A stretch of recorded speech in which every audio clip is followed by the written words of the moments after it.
દર્શક મિત્રો, મહામંથન મંતવ્ય ન્યૂઝમાં આપનું સ્વાગત છે।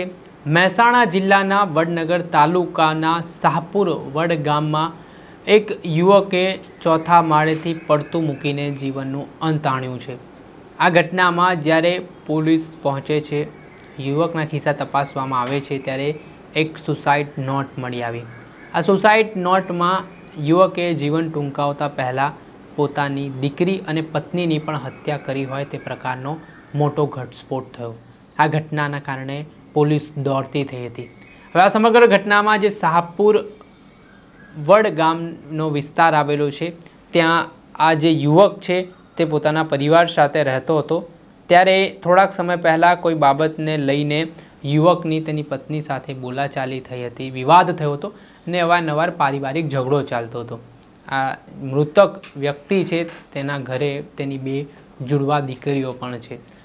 આના કારણે પારિવારિક ઝઘડાથી કંટાળીને અંતે આ જે મૃતક યુવક છે તે એક શૈતાની પ્લાન તૈયાર કરે છે ને પ્રિયંકા અને તેમની જે દીકરી છે તેને મોતને ઘાટ ઉતારવાનું ષડયંત્ર કરવામાં આવે છે।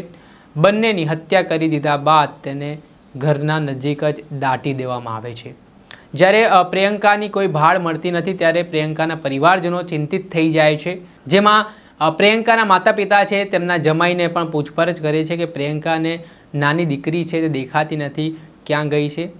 તો આ મામલે આ જે મૃતક યુવક છે બહાનાઓ કરે છે કે ખબર નથી, કંઈક કારણો કીધા વગર મને પણ ચાલી ગઈ છે ને આ પરિસ્થિતિ વચ્ચે અંતે ચોથા માળેથી આજે યુવકે પણ જીવન ટૂંકાવી દીધું। આ જીવન ટૂંકાવ્યા બાદ એક સુસાઇડ નોટ મળી આવી ને આ સુસાઇડ નોટમાં જે ઉલ્લેખ કરવામાં આવ્યો તે મુજબ કે આ જ વ્યક્તિ દ્વારા પોતાની પત્ની અને દીકરીની હત્યા કરી દેવામાં આવી ને હત્યા કર્યા બાદ ઘરના પાછળના રૂમમાં 2 કંકાળ છે તે દાટી દીધા। આ બાબતની જાણકારી મળતાની સાથે જ મામલતદાર, પ્રાંત અધિકારી સહિત FSLની ટીમ છે તે આ જે મૃતક યુવક છે તેના ઘરે પહોંચે છે ને જે જગ્યા ઉપર આ સુસાઇડ નોટમાં મેન્શન કરવામાં આવ્યું છે ત્યાં ખોદકામ કરવામાં આવે છે તો 2 માનવ કંકાળ મળી આવે છે, જેમાં એક પ્રિયંકાનો અને એક નાની દીકરીનો આ માનવ કંકાલ હોવાની બાબત સામે આવે છે।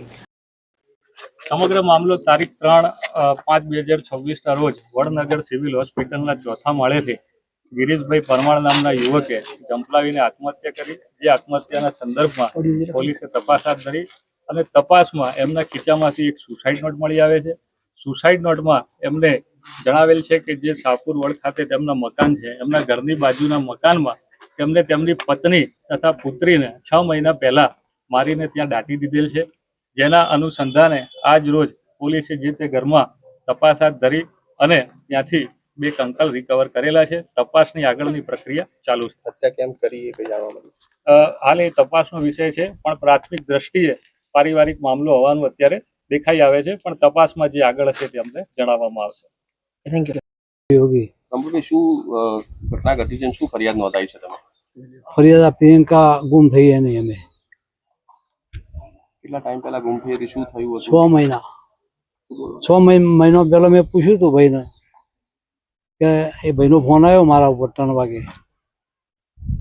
અને કે તમારી પ્રિયંકા ગુમ થઈ ગઈ। એટલે હું ફરતો ઠેઠ અહીંયા 6 વાગે આવ્યો। એ વખતે નાની છોકરી લઈને મારા જોડે આવ્યા કે પ્રિયંકા તમારી જતી રહી। કીધું એટલે પોલીસ ફરિયાદ નોંધાવો હાલ કીધું, પણ ના એ તો આવી જશે, પોલીસ ફરિયાદ નોંધાવી નહીં મારા। એ ભાઈ કોણ? હા, ગિરીશને મેં કીધું ફરિયાદ નોંધાવો હાલ કીધું, ના કે એ તો આવી જશે। પછી એમને મારો 6 મહિના નીકળી ગયા। પછી મને એમ થયું મનમાં કે હવે મારે કંઈક કરવું પડશે, કીધું ફરિયાદ નોંધાવી પડશે। ગિરીશ રહેતો તો શાહપુર વડ કે બીજે કે? કયો? અહીંયા જ રહેતો હતો, શાહપુર રહેતો, અહીંયા રહેતો। બોલ શું પછી કેટલા ટાઈમ પહેલા ફરિયાદ નોંધાઈ? હમણાં 10 દિવસ જેવું થયું, બરોબર? 10-15 દિવસ જેવું થયું।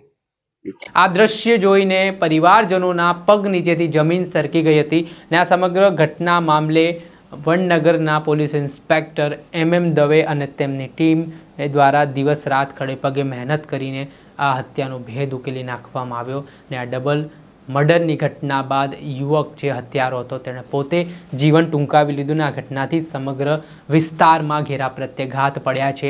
મૃતક પરિજનોમાં આઘાતની લાગણી સરી પડી છે। ને આ ઘટના પારિવારિક ઝઘડો હોવાનું એક માત્ર કારણ છે તે મનાઈ રહ્યું છે. અને આજે હસતો રમતો પરિવારનો માળો વિખેરાઈ જતા ખળબળાહટ મચ્યો છે. દર્શક મિત્રો, આવી જ ક્રાઇમથી જોડાયેલી સ્ટોરી આપના સુધી પહોંચાડતા રહીશું. આવા વિડીયો જોવા માટે મહામંથન મંતવ્ય ન્યૂઝ જોતા રહો.